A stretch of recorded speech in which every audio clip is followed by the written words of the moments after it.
वीता किल विषयेच्छं जातानन्द्राश्रुपुलकमध्यच्छं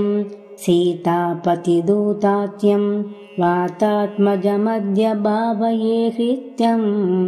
तरुणारुणमुखकमलं करुणारसपूरपूरितापाङ्गं सञ्जीवनमाशासे मञ्जुलमहिमानमञ्जनाभाग्यं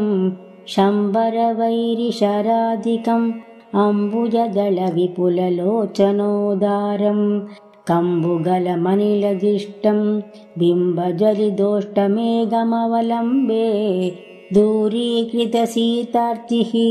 प्रकटीकृतरामवैभवस्फूर्तिः धारितदशमुखकीर्तिः पुरतो मम बाधु हनुमतो मूर्तिः वानरनिगरात्यक्षं दानवकुलकुमुदरविकरसदृशं दीनजनावनदीक्षं पवनतपपागपुञ्जमत्राक्षं एतत्पवनसुतस्य स्तोत्रं यः पठति पञ्चरत्नाख्यं चिरमिह निखिलान् भोगान् भुक्त्वा श्रीरामभक्तिभाग् भवति।